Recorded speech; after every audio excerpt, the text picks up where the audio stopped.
Service tax यानी कि GST को लेकर केंद्र सरकार और विपक्षी दलों के साथ विवाद बना हुआ है।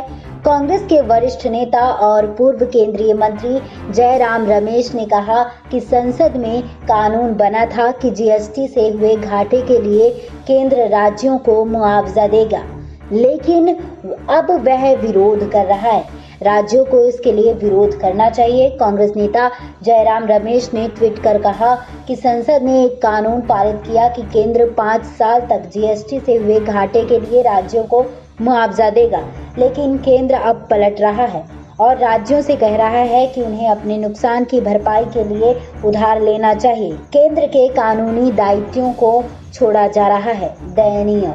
राज्यों को विरोध करना चाहिए। दिल्ली के उप मुख्यमंत्री मनीष सिसोदिया ने गुरुवार को जीएसटी काउंसिल की बैठक में हिस्सा लेने के बाद केंद्र पर राष्ट्रीय राजधानी के साथ सौतेले व्यवहार करने का आरोप लगाया। सिसोदिया ने कहा कि जीएसटी लागू करने में केंद्र सरकार पूरी तरह से नाकाम रही है। केंद्र ने राज्यों से टैक्स संबंधी अधिकार छीन लिए हैं। जीएसटी लागू करते वक्त भरोसा दिया गया था कि राज्यों के नुकसान की भरपाई की जाएगी, लेकिन अब केंद्र अपनी वैधानिक जिम्मेदारी से भाग रही है।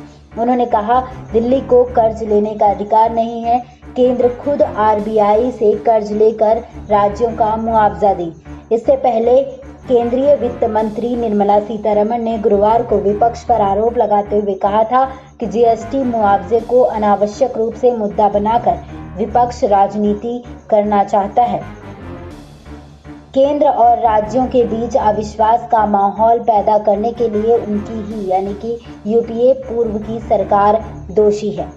मुआवजे को लेकर गैर बीजेपी शासित राज्यों के आरोपों का जवाब देते हुए वित्त मंत्री ने कहा कि पूर्व सरकार ने केंद्रीय बिक्री कर के मुआवजे को लेकर अपना वादा नहीं निभाया, जिससे इस तरह का अविश्वास का माहौल पैदा हुआ।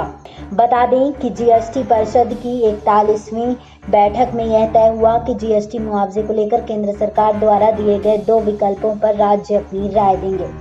जानकारी सूत्रों एवं सूत्र स्रोत से प्राप्त है। इस जानकारी पर आपकी क्या राय है, कमेंट बॉक्स में कमेंट कर जरूर बताएं। बाकी तमाम जानकारी के लिए बने रहिए हमारे साथ। इसके 9 न्यूज़ रूम से श्रुति की रिपोर्ट।